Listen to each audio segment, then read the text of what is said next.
Hi, my name is Daniel, and honestly, I've gone back and forth on whether I should even share this. This happened a few years ago, back when I was living alone in a small house just outside of town. It wasn't completely isolated, but it was quiet enough that at night it felt like you were the only person around for miles. At first, nothing felt out of the ordinary. I had a pretty normal routine. I'd go to work during the day, come home in the evening, make something to eat, watch TV for a bit, and then head to bed. It was simple, predictable, comfortable. The first thing that happened didn't even seem important at the time. One afternoon I came home and noticed one of my kitchen cabinet doors was slightly open. Not all the way, just enough to catch your attention. I remember stopping for a second, looking at it, and then just brushing it off. I probably left it like that in the morning and didn't remember. It didn't feel like a big deal. But then it happened again. A couple days later, I came home and the bathroom light was on. I was almost certain I had turned it off before leaving, but again, I second-guessed myself. I figured maybe I was just tired or distracted.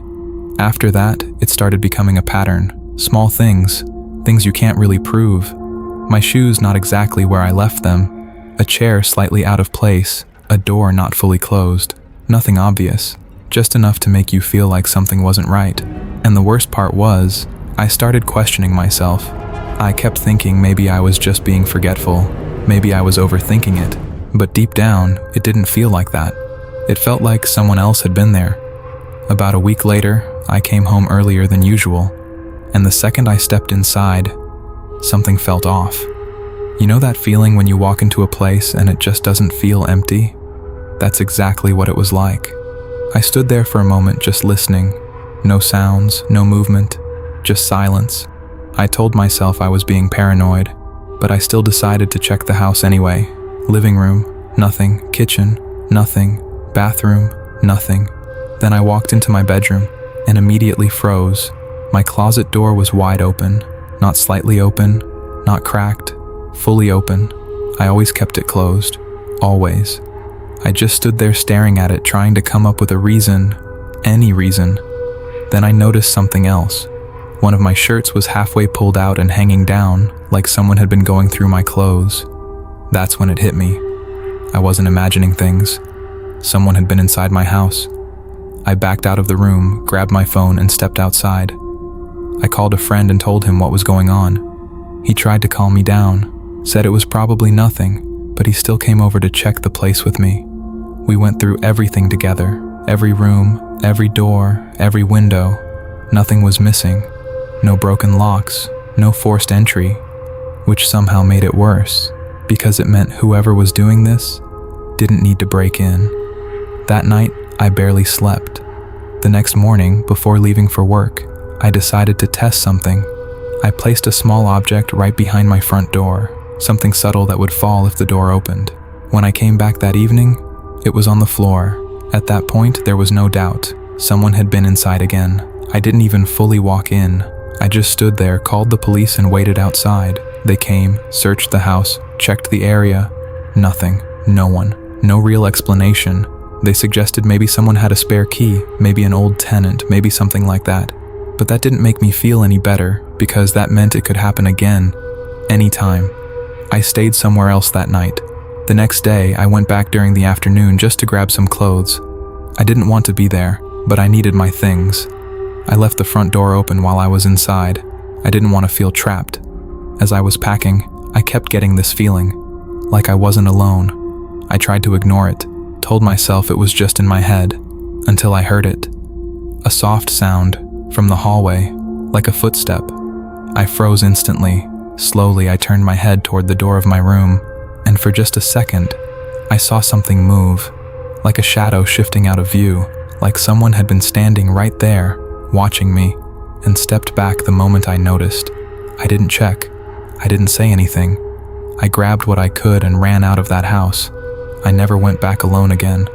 I moved out within a few days, and to this day, I still don't know who it was, or how long they had been coming in, but the part that really stays with me is that last moment, because that means one thing. At some point, they weren't just coming in when I was gone, they were already inside while I was there.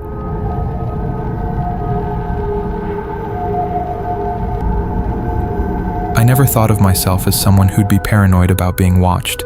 I lived alone at the time, just a small apartment on the second floor of an older building. Nothing fancy, but it was quiet, and I liked that.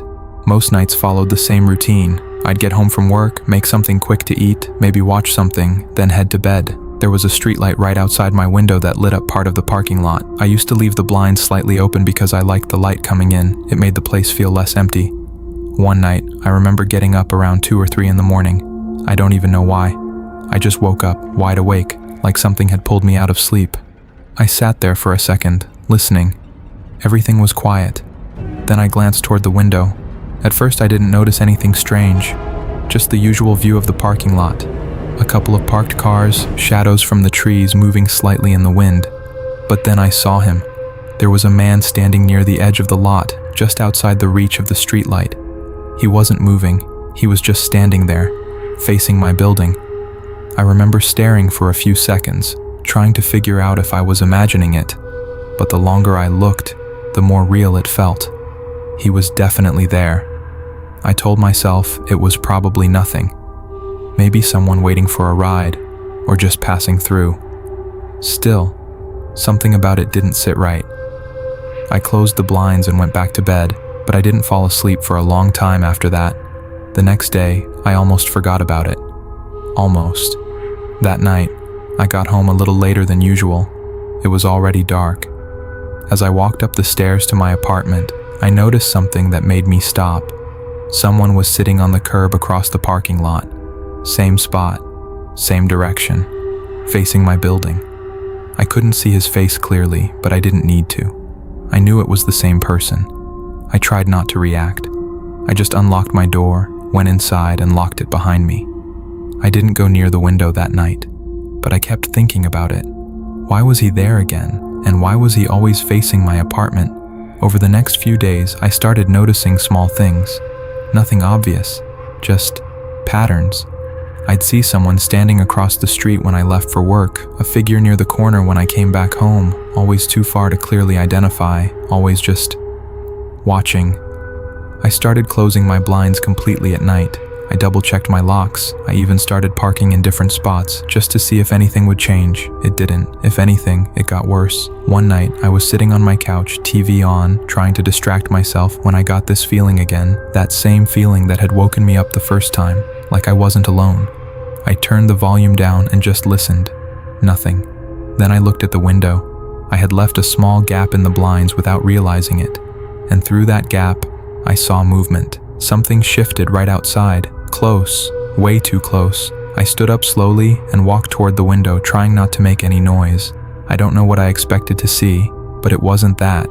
There was someone standing directly outside my window, not across the lot, not down the street, right there, close enough that I could see part of their face through the gap. They were leaning slightly forward, trying to look inside, watching. I froze. For a few seconds, neither of us moved. Then their head tilted slightly, like they knew I could see them. That's when I stepped back and grabbed my phone. By the time I worked up the nerve to look again, they were gone. I called the police that night, but they didn't find anyone in the area. I didn't sleep at all. The next morning, I checked outside my window. There were footprints in the dirt below it, just standing there, facing inward. I moved out a week later. I never saw him again after that, but sometimes I still think about how long he had been there before I noticed, and how many nights he was just standing outside, watching.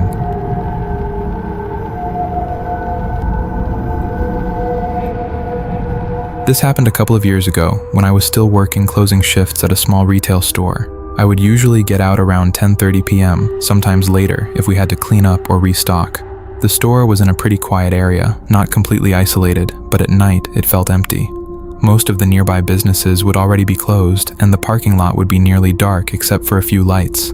At first, everything about my routine felt normal. I'd lock up, walk out to my car, and drive home. It was the same thing every night, so I never really thought twice about it, until I started noticing the car. It was an older sedan, dark-colored. I don't remember the exact make, just that it looked worn out and kind of out of place compared to the other cars around. The first time I saw it, it didn't mean anything. It was parked a few spaces away from mine, engine off, no one inside as far as I could tell. The second time, it was in a different spot, still in the lot, still there when I left. After about a week, I realized something. That car was there almost every night I worked late, always somewhere nearby, always close enough to see me. I told myself it was probably just someone who worked in the area, maybe a security guard or someone from another store. It wasn't enough to panic over, but then one night, something changed. I came out of the store a little later than usual, closer to 11 o'clock. The lot was completely empty except for my car, and that same sedan. This time, the engine was on. I could see the faint glow from the dashboard, and there was someone inside. I couldn't see their face clearly, but I could tell they were sitting in the driver's seat, facing me. I slowed down without even realizing it. Something about that moment felt wrong. I kept walking, trying to act normal, but I could feel it. They were watching me. I got into my car, locked the doors immediately, and started the engine. For a second, I just sat there, debating if I was overreacting. Then I looked up. The sedan's headlights turned on. That's when my stomach dropped. I pulled out of the parking lot, trying to stay calm, telling myself it was probably just a coincidence. But as soon as I turned onto the main road, so did they. I didn't panic right away. I made one turn. They made the same turn, then another, same thing. By the third turn, I knew they were following me. My heart started racing and I gripped the steering wheel tighter. I didn't want to lead them to my apartment, so instead of going home, I stayed on the main roads where there were at least a few streetlights. The car stayed behind me the entire time, not speeding up, not backing off, just there, watching. I tried to lose them. I made a sudden turn into a gas station. They drove past. For a second, I thought that was it. I even let out a breath, but then, less than a minute later, they came back, slowly pulling into the same gas station. That's when I knew this wasn't random. I didn't even get out of my car. I immediately pulled back out and drove straight to the nearest police station. It wasn't far, maybe 10 minutes away, but it felt like forever. The entire drive, they stayed behind me, same distance, same silence. When I finally turned into the police station parking lot, the car slowed down, then stopped. It didn't come in. It just sat there at the entrance for a few seconds, and then it drove away. I reported everything that night, but without a plate number or clear description, there wasn't much they could do. What really got to me, though, wasn't just that I was followed. It was the realization that whoever that was had been watching me for days, learning my schedule, waiting for the right moment. After that, I changed everything. Different shifts, different parking spots, different routes home. I never saw that car again. But even now, whenever I leave somewhere late at night, I always check to see if there's a car waiting nearby. Because once you realize someone was studying your routine, you never really feel alone again.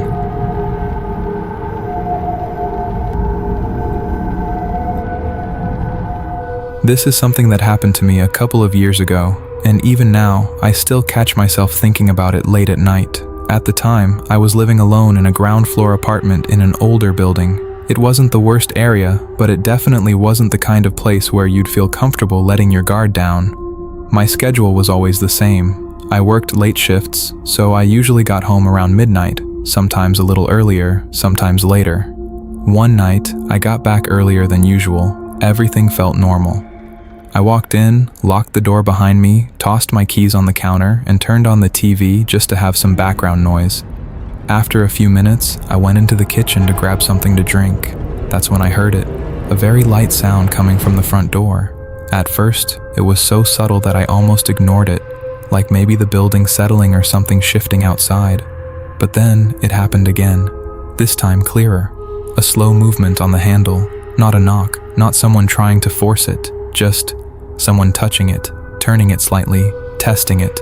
I stopped moving completely and just listened. The handle moved again, just enough to confirm what I was hearing. Someone was trying to open my door, and they were being careful about it. I took a step back and grabbed my phone, keeping my eyes on the door the whole time. Then everything went quiet. No movement, no sound. For a few seconds, it felt like maybe it was over. But then I heard something shift right outside, like someone adjusting their position. Still there.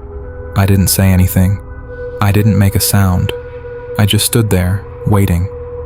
Then came 3 slow knocks. Not loud, not aggressive, just controlled. Like whoever was out there knew exactly what they were doing. I didn't respond. I just stayed still. A few seconds later, I heard footsteps moving away from the door. I waited a long time before I even got close enough to look through the peephole. When I finally did, the hallway was empty. I tried to convince myself it was nothing. Maybe someone got the wrong apartment. Maybe it was a mistake. But deep down, it didn't feel like a mistake. 2 nights later, it happened again. Same time. Same slow movement on the handle. This time, I didn't hesitate. I went straight to the door and looked through the peephole, and that's when I saw him. A man standing inches from the door, so close that I could barely see his full face, but I could see enough. He wasn't confused. He wasn't looking around. He was staring straight ahead, right at the door, like he knew I was inside, like he was waiting for something. I stepped back immediately and called the police. While I was on the phone, the handle started moving again. Slow, careful, like he still believed he could get in. I told the operator everything, and they said officers were on the way. Those few minutes felt longer than anything I can remember. I just stood there, watching the door, expecting it to suddenly open. Then, just as suddenly as it started, it stopped. I heard footsteps again, walking away. The police showed up shortly after, but by then, he was gone. They checked the building, the area, everything they could. Nothing. No one saw him. No cameras caught anything useful. After that, I didn't feel safe there anymore. I added extra locks. I pushed furniture against the door at night. Sometimes I'd just sit there listening, making sure I didn't hear that sound again. What stuck with me the most wasn't just what he did. It was how he did it. He wasn't in a rush. He wasn't desperate. He was patient, careful, like he had done this before. Like he was waiting for the right moment, for someone to make a mistake.